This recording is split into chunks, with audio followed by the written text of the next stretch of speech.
यही अवसर है, हम यहाँ से निकल सकते हैं। हे ईश्वर, बस आसपास कोई गांव हो या कोई यात्री जो हमारी सहायता कर सके।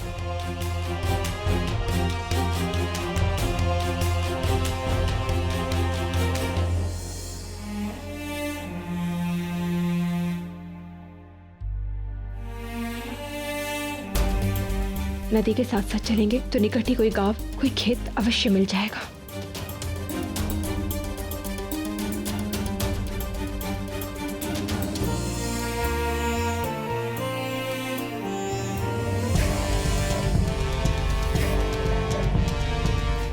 नदी के आसपास ढूंढो, शायद प्यास लगने की वजह से वो दरिंदा यहीं कहीं होगा। ढूंढो।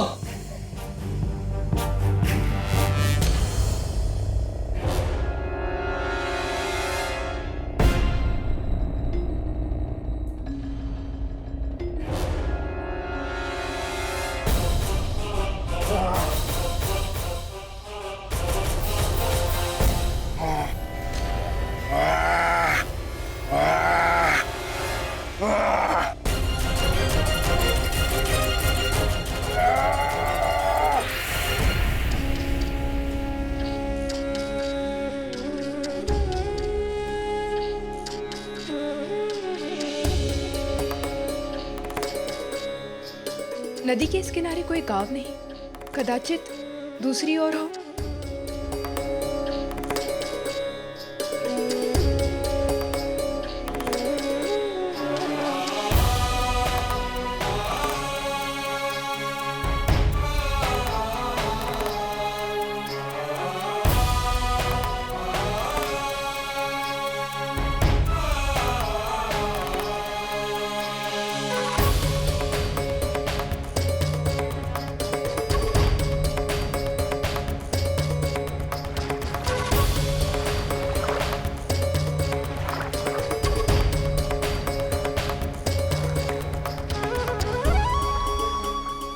अधिक गहरी नहीं है, कदाचित हम इसे पार कर सकते हैं।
हुजूर, अब तक यहाँ पे कोई सुराग नहीं मिला है। लगता है हमें दूसरी ओर ढूंढना चाहिए।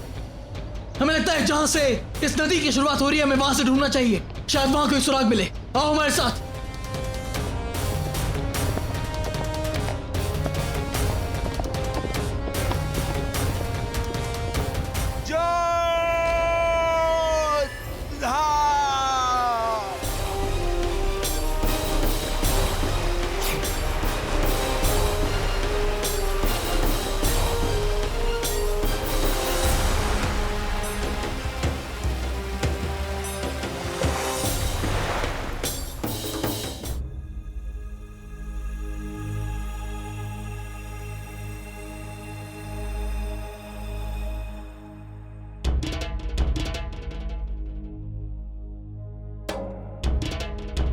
ये तो कोई कुटिया है। लगता है ईश्वर की कृपा से हम किसी गांव में पहुंच गए हैं। कदाचित किसी ने हमें बहते देखा और हमें निकाल लिया हो।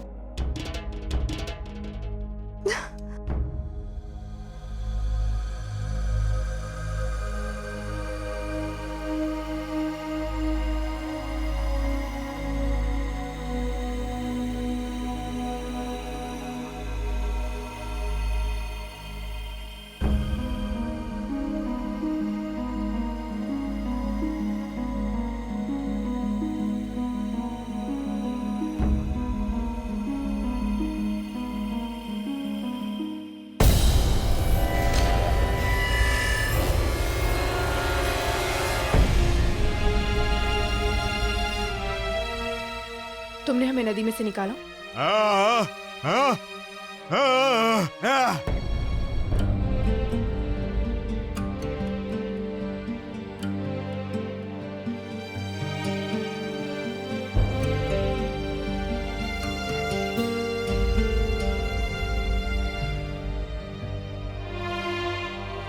ये तो कोई अकेली कुटिया है, जैसे वन में कोई अकेला रहता हो, परंतु यहाँ रहने वाले लोग कहाँ हैं?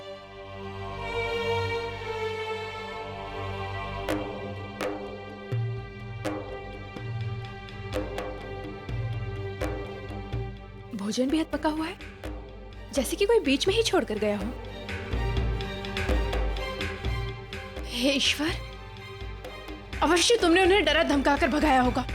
तुम कितने निरपराधों का घर उजाड़ोगे खैबर? शहंशाह बिल्कुल ठीक कहते हैं, तुम मनुष्य नहीं हो, पशु हो, पशु।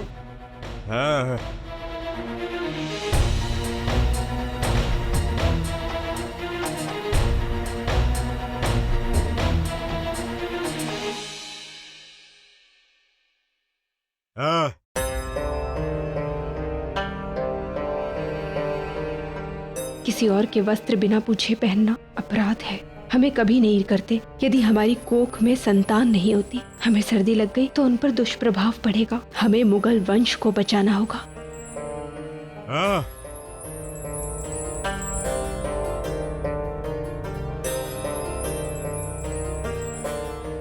बाहर जाओ,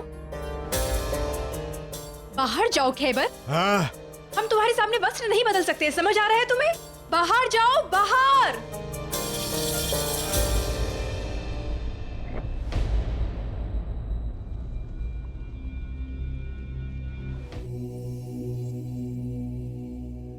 शहंशाह, रात बहुत हो चुकी है और सिपाही भी थक चुके हैं। मेरा मशवरा है कि पड़ाव डाल देना चाहिए। अगले दिन सुबह सूरज की पहली किरण के साथ ही खोजबीन फिर से शुरू कर देंगे। महल के जरा हम नहीं करना चाहते, लेकिन रात के अंधेरे में कुछ ढूंढ पाना बहुत मुश्किल होगा हमारे लिए। आगे जो मुनासिब है बेहतर समझते हैं।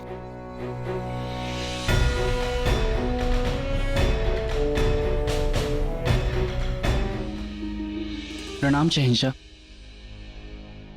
शहंशाह, यदि आपकी आज्ञा हो तो हम कुछ बोलना चाहते हैं। कहो मान सिंह, क्या कहना चाहते हो? शहंशाह, प्रजा में तरह तरह की बातें चल रही हैं और जो घटनाक्रम पर हुआ उसके बाद तो हम जोधा बुआसा का पक्ष भी नहीं ले सकते।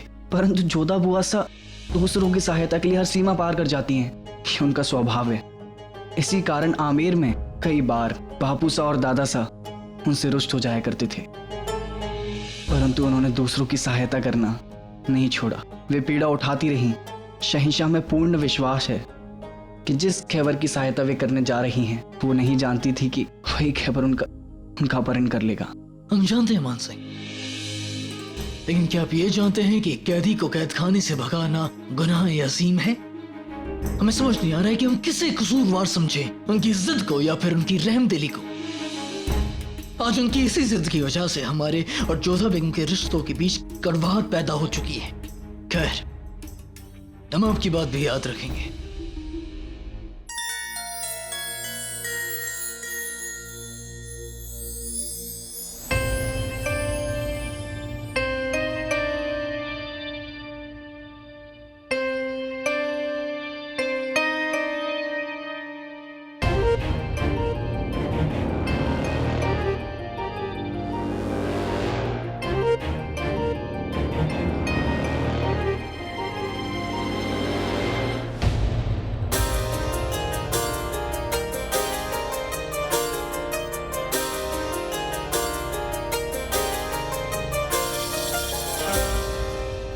क्या कर रहे हो तुम?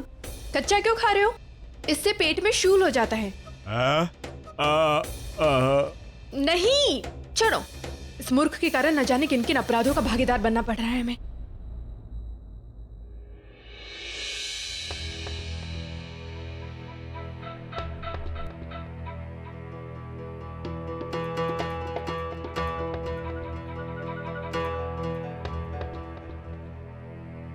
लगता है इससे पहले तुमने कभी पका हुआ खाना खाया नहीं। भगवान जाने तुम्हें कैसे किसी ने जंगल में वन्य प्राणियों की भांति रहने को छोड़ दिया। यदि तुम मनुष्यों के बीच पले होते तो कदाचित तुम्हारा चरित्र ही कुछ और होता। वैसे 2 बार तुमने हमारी रक्षा की, इससे ये तो सिद्ध होता है कि तुम्हारे भीतर मानवता है। पर 2 बार तुमने हमारा अपहरण भी किया, इससे ये सिद्ध होता है कि तुम्हें मनुष्य समाज की समझ नहीं है। यदि तुम इतने अच्छे हो तो तुम ये सब क्यों करते हो?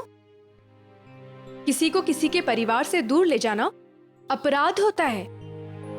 कुछ समझ रहे हो तुम? माफ कर दो हमें, भोजन करो।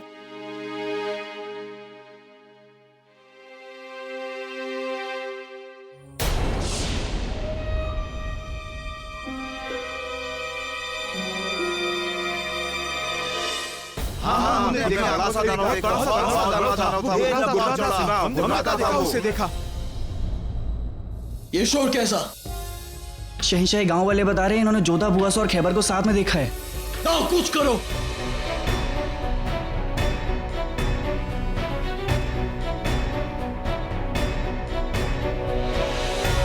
हुजूर जी, वो यही थे, लेकिन वो दानव उन्हें उठाकर भाग गया। जी, वो स्त्री ने हमारी पत्नी के वस्त्र पहने हुए थे और उन्होंने यहाँ भोजन भी बनाया था। फिर वो खैबर और जोधा बेगम नहीं होंगे, क्योंकि खैबर जोधा बेगम को अगवा करके लाया था। और फिर जोधा बेगम खैबर के लिए खाना क्यों बनाएंगी?